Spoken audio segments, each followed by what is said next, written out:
ஓம் நமச்சிவாய சிவாய நம. அனைத்து தமிழ் உள்ளங்களுக்கும் கனிவான வணக்கங்கள். அனைவருக்கும் இனிய புத்தாண்டு வாழ்த்துக்கள். 2026ஆம் ஆண்டு பிறக்க இன்னும் ஒரு சில நாட்களே உள்ளன. ஒரு வருடம் என்பது சாதாரண விஷயம் கிடையாது. 12 மாதங்களில் ஒருவரின் வாழ்க்கை மேலேயும் போகும், சரிந்து கீழேயும் போகும். 12 மாதங்களில் ஒருவரின் வாழ்க்கை தலைகீழாக கூட மாறும். அந்த வகையில் உங்கள் வாழ்க்கையில் என்ன மாதிரியான மாற்றங்கள் எல்லாம் நடக்கும், உங்களுக்கு எதில் ஏற்றம் ஏற்படும், எதில் சறுக்கல் ஏற்படும் என்று சற்று விரிவாக காண்போம். இந்த ஆண்டின் தொடக்கத்தில் கிரகநிலைகள் என எடுத்துக்கொண்டால், குடும்பஸ்தானத்தில் சந்திர பகவானும், சகோதரஸ்தானத்தில் குரு பகவானும், புத்திரஸ்தானத்தில் கேது பகவானும், பாக்கியஸ்தானத்தில் சூரியன், செவ்வாய், புதன், சுக்கிர பகவானும் உள்ளனர். லாபஸ்தானத்தில் ராகு பகவானும் சனி பகவானும் உள்ளனர். குரு பகவான் 5ஆம் பார்வையாக துலாம் ராசியையும், 7ஆம் பார்வையாக தனுசு ராசியையும், 9ஆம் பார்வையாக கும்ப ராசியையும் பார்வையிடுகிறார். சனி பகவான் 3ஆம் பார்வையாக மேச ராசியையும், 7ஆம் பார்வையாக சிம்ம ராசியையும், 10ஆம் பார்வையாக விருச்சிக ராசியையும் பார்வையிடுகிறார். இந்த கிரகங்களின் அமைப்பு மற்றும் பார்வையினால் உங்கள் வாழ்வில் ஏற்படும் சுப மற்றும் அசுப பலன் என்ன என்பதனையும், அசுப பலன் ஏற்படுமாயின் ராசிக்காரர்கள் செய்ய வேண்டிய பரிகாரம் என்ன, வழிபட வேண்டிய தெய்வம் யார் என்பதனை பற்றியும் முழுமையாக காண்போம். பிறக்கப் போகும் இந்த புது வருடம் உங்கள் வாழ்வில் வளமும் நலமும் செல்வ செழிப்பும் பெற்று வாழ்வில் உயரிய நிலையை அடைய எல்லாம் வல்ல எம்பெருமானை வேண்டி விரும்பி கேட்டுக்கொள்கிறேன். எதிலும் அகப்படாமல் சிந்தித்து செயலாற்றும் மீனராசி அன்பர்களே, இந்த ஆண்டு எந்த ஒரு செயலையும் நிதானமாக சிந்தித்து செயல்படுவது நன்மையை தரும். கனிவான பேச்சுக்கள் வெற்றிக்கு சாதகமான சூழ்நிலையை உருவாக்கி தரும். அவ்வப்போது சிறு சிறு அவப்பெயர்கள் ஏற்பட்டு நீங்கும். பயணங்கள் மூலம் புதிய அனுபவமும் அத்தியாயமும் பிறக்கும். குடும்பத்தில் திடீர் பிரச்சனைகள் ஏற்பட்டு நீங்கும். வெளிநபர்களின் பேச்சுக்களை நம்பி முடிவுகளை எடுக்காமல் இருப்பது நல்லது. பூர்வீக சொத்துக்கள் மூலம் ஆதாயம் ஏற்படும். சிந்தனையில் இருந்து வந்த சில குழப்பங்களுக்கு தெளிவான முடிவுகளை எடுப்பீர்கள். புதிய தொழில்நுட்ப துறைகளில் இருப்பவர்களுக்கு சாதகமான சூழல்களும் வாய்ப்புகளும் உருவாகும். உத்தியோகத்தில் இருப்பவர்களுக்கு இந்த ஆண்டு பொறுப்புகள் அதிகரிக்கும். பல விஷயங்கள் தெரிந்தாலும் வெளிப்படுத்துவதற்கான வாய்ப்புகள் கிடைப்பதில் தாமதம் ஏற்படும். மற்றவர்கள் பற்றிய கருத்துக்கள் கூறுவதை குறைத்து கொள்ளவும். கடன் சார்ந்த சில விஷயங்களில் அலைச்சலும் தாமதமும் ஏற்படும். மருந்து தொடர்பான பிரச்சனைகள் அவ்வப்போது ஏற்பட்டு நீங்கும். வியாபாரத்தில் சாமர்த்தியமாக செயல்பட்டு நினைத்ததை முடிப்பீர்கள். அரசு சார்ந்த சில உதவிகள் கிடைக்கும். உடன் பிறந்தவர்களிடத்தில் சூழ்நிலை அறிந்து செயல்படவும். வியாபாரம் நிமித்தமான சில வதந்திகள் அவ்வப்போது தோன்றி மறையும். வர்த்தக விஷயங்களில் மேன்மையான சூழல் உருவாகும். கடன் சார்ந்த சில உதவிகள் கிடைக்கும்.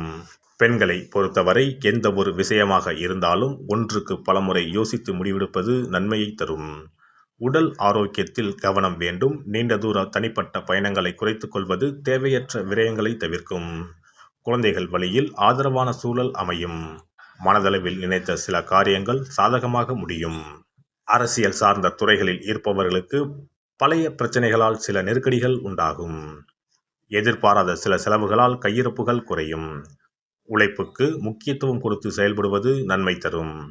புதிய வீடு மற்றும் மனை வாங்குவது சார்ந்த விஷயங்களில் ஆர்வம் ஏற்படும். பயணங்கள் மூலம் நன்மைகள் ஏற்படும். கலைத்துறையில் இருப்பவர்களுக்கு மதிப்புகள் உயரும். வெளிநாட்டு பயணங்களில் இருந்து வந்த தாமதங்கள் மறையும். விலை உயர்ந்த பொருட்களில் கவனம் வேண்டும். சக கலைஞர்களின் ஒத்துழைப்புகள் புதிய மாற்றத்தை உருவாக்கும். மாணவர்கள் கல்வி பாடங்களை திட்டமிட்டு படிப்பது நல்ல முன்னேற்றத்திற்கு வழிவகுக்கும். மனதளவில் இருந்து வந்த தயக்கங்கள் விலகும். திறமைக்கு உண்டான மதிப்புகள் கிடைக்கும். எந்த ஒரு விஷயமாக இருந்தாலும் நிதானத்தை கடைபிடிப்பது உங்கள் மீதான நன்மதிப்பை மேம்படுத்தும். இந்த வருட கிரக அமைப்புகள் அடிப்படையில் மீனராசி அன்பர்களுக்கு எதிர்பாராத சில வரவுகள் கிடைக்கும். சுபகாரியம் தொடர்பான விஷயங்கள் கைகூடி வரும். வியாபார விஷயங்களில் மட்டும் இழுபறியான சூழல்கள் ஏற்பட்டு நீங்கும். மற்றவர்கள் தேவைகளை நிறைவேற்றுவதில் கவனம் வேண்டும். சனிக்கிழமை தோறும் பெருமாளுக்கு நல்லெண்ணெய் தீபம் ஏற்றி வணங்கி வர காரியங்களில் இருந்த தடைகள் நீங்கி எதிர்பார்ப்புகள் நிறைவேறும். சிறப்பு தொகுப்பு. புத்தாண்டு அன்று செல்வம் பெருக நாம் என்ன செய்ய வேண்டும் என்பதனை பற்றி காண்போம். புத்தாண்டு அன்று நாம் சில விஷயங்களை செய்வதன் மூலம் வீட்டில் செல்வ செழிப்பும் அதிர்ஷ்டமும் மகாலட்சுமி கடாட்சமும் உண்டாகும். ஆகையால் புத்தாண்டு அன்று அதிர்ஷ்டம் தரக்கூடிய வகையில் சில விஷயங்களை கட்டாயம் செய்ய வேண்டும். இன்னும் சில நாட்களில் 2026ஆம் ஆண்டு பிறக்கப் போகிறது. அதாவது ஜனவரி 1/1/2026 அன்று கோவிலுக்கு செல்வது, தானம் செய்வது, புது ஆடை அணிவது மற்றும் வீட்டிற்கு தேவையான பொருட்களை வாங்குவது என பலவற்றை செய்வதன் மூலம் நற்பலன்களை பெற முடியும். பொதுவாக பெரும்பாலான வீடுகளில் எதிர்மறையான எண்ணங்கள் எப்போதும் இருந்து கொண்டே இருக்கும். இதனால் வீட்டில் அதிர்ஷ்டம் என்பதே இருக்காது. முக்கியமாக குடும்பத்தில் மகிழ்ச்சி என்பதே இருக்காது. இவை அனைத்திற்கும் தீர்வு கடவுள் வழிபாடு ஒன்றே ஆகும். கடவுளுக்கு உரிய பொருட்களை வாங்கி வழிபடுவதன் மூலம் வீட்டில் நேர்மறை ஆற்றல் பெருகி குடும்பத்தில் மகிழ்ச்சியும் செல்வ செழிப்பும் உண்டாகும். புத்தாண்டு அன்று வாங்க வேண்டிய 3 முக்கியமான பொருள்: துளசி இலை, ஏலக்காய், கல்உப்பு. துளசி இலை, ஏலக்காய், கல்உப்பு ஆகிய 3ம் மகாலட்சுமியின் அம்சம்.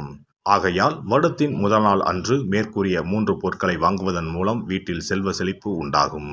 துளசி இலையை வாங்கி வந்து பூஜை அறையில் பெருமாளுக்கும் ஆண்டாளுக்கும் வைத்து வழிபட வேண்டும். அடுத்து ஏலக்காய் வாங்கி வந்து பூஜை அறையில் விளக்கின் அருகில் வைத்து வழிபட வேண்டும். செல்வ செழிப்பு உண்டாக்குவதில் கல்உப்பு முக்கியமான பொருளாகும். ஆகையால் கல்உப்பை வாங்கி கட்டாயமாக பூஜை அறையில் வைத்து வழிபட வேண்டும். வாங்க வேண்டிய பிற பொருட்கள் என எடுத்துக்கொண்டால் மல்லிகைப்பூ, மஞ்சள், குங்குமம், சர்க்கரை, இனிப்பு, பசும்பால், குத்துவிளக்கு ஆகியவற்றையும் வாங்கலாம். புத்தாண்டு அன்று அதிகாலை எழுந்து குளித்து பிரம்ம முகூர்த்தத்தில் பூஜை அறையில் விளக்கேற்றி வழிபட வேண்டும். அடுத்து கோவிலுக்கு சென்று அபிஷேக பொருள் வாங்கி கொடுத்து தரிசனம் செய்ய வேண்டும். முக்கியமாக புத்தாண்டு அன்று ஏழை எளியவர்களுக்கு தானம் செய்ய வேண்டும். மேலும் அறுசுவை உணவுகளை சமைத்து கடவுளுக்கு படையலிட்டு வழிபடுவது நல்லது. புத்தாண்டு அன்று பிறருக்கு கடன் தரக்கூடாது.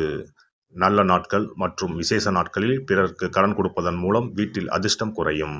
ஆகையால் சுப நாட்களில் பிறருக்கு கடன் அளிப்பதை முற்றிலும் தவிர்த்து விடுங்கள். புத்தாண்டில் நமக்கு நன்மைகள் அதிகம் நடைபெற வேண்டும். 2025ஆம் ஆண்டில் சந்தித்த பிரச்சனைகள், துன்பங்கள், போராட்டங்கள், கஷ்டங்கள் ஆகியவற்றில் இருந்து விடுபட வேண்டும் என்பதே அனைவரின் விருப்பம். புத்தாண்டு பிறப்பதற்கு முன் எந்தெந்த பொருட்களை நம்முடைய வீட்டில் இருந்து அகற்ற வேண்டும், இவற்றை வீட்டில் வைத்திருப்பதால் என்னென்ன பாதிப்புகள் ஏற்படும் என்பதையும், இவற்றை அகற்றுவதால் புத்தாண்டில் என்னென்ன நன்மைகளை பெற முடியும் என்பதை பற்றியும் தெரிந்து கொள்வோம். வீட்டில் இருந்து உடைந்த அல்லது சேதமடைந்த பொருட்களை அகற்றுவதால் அதிர்ஷ்டங்கள் ஏற்படுவதில் இருந்து விடுபடலாம். இவைகள் எதிர்மறை ஆற்றல்களை எளிதில் ஏற்கக்கூடியவையாகும். உடைந்த பொருட்கள், பழுதான சாதனங்கள், விரிசல் விழுந்த கண்ணாடி, உடைந்த நாற்காலி ஆகியவற்றை வீட்டில் இருந்து அப்புறப்படுத்திவிட்டு புதியவற்றை வாங்கலாம். நல்ல நிலையில் இருக்கும் பொருட்களாக மாற்றுவதால் வளர்ச்சி, நேர்மறை ஆற்றல்கள் ஏற்படும். பழைய துணிகள், புத்தகங்கள், பாத்திரங்கள் ஆகியவற்றை வீட்டில் இருந்து வெளியேற்றி விடலாம். வேறு யாருக்காவது தானமாகவும் அல்லது மறுசுழற்சி முறையில் பயன்படுத்தக்கூடியதாகவும் மாற்றி அமைக்கலாம். இதனால் நேர்மறையான விஷயங்கள் எப்போதும் வீட்டில் நடந்து கொண்டே இருக்கும். தேங்கிய நீர், காய்ந்த பூக்கள் ஆகியவற்றை வீட்டில் இருந்து தூக்கி எறிவதால் எதிர்மறை ஆற்றல்கள் வீட்டில் பரவுவதை தடுக்கலாம். புதிதாக இருக்கும் மலர்கள், புதிய தண்ணீர் ஆகியவற்றால் வீட்டில் எப்போதும் புத்துணர்ச்சி நிறைந்திருக்கும், மகிழ்ச்சி மலரும். காலாவதியான உணவுப் பொருட்கள், மருந்துகள், அழகு சாதன பொருட்களை வீட்டில் வைத்திருப்பதால் வீட்டில் தேக்க நிலை, எதிர்மறையான சூழல் இருந்து கொண்டே இருக்கும். இதனால் வீட்டில் அடிக்கடி நோய்களும் வந்து கொண்டே இருக்கும். ஆரோக்கியமான சூழலை வீட்டில் உருவாக்கவும், புதிய வாய்ப்புகள், நல்ல விஷயங்கள் தேடி வருவதற்கும் காலாவதியான பொருட்களை அகற்றிவிட்டு சுத்தமான காற்று, ஆற்றல் வந்து செல்லும் வகையில் வீட்டை காற்றோட்டம் உள்ளதாக வைத்திருக்க வேண்டும். எல்லாம் வல்ல இறையருளால் நீங்களும் உங்கள் அன்பு குடும்பமும் உடல் நலம், நீலாயுள், நிறை செல்வம், உயர் புகழ், மெய்ஞானம் ஓங்கி வாழ்க வளமுடன். இந்த வீடியோ பதிவு உங்களுக்கு பிடித்திருந்தால் லைக் பண்ணுங்க, கமெண்ட் பண்ணுங்க, ஷேர் பண்ணுங்க, மறக்காம சப்ஸ்கிரைப் பண்ணுங்க, பக்கத்துல இருக்கிற பெல் பட்டனை கிளிக் பண்ணுங்க. நன்றி, வணக்கம். ஓம் நமச்சிவாய. சிவாய நம.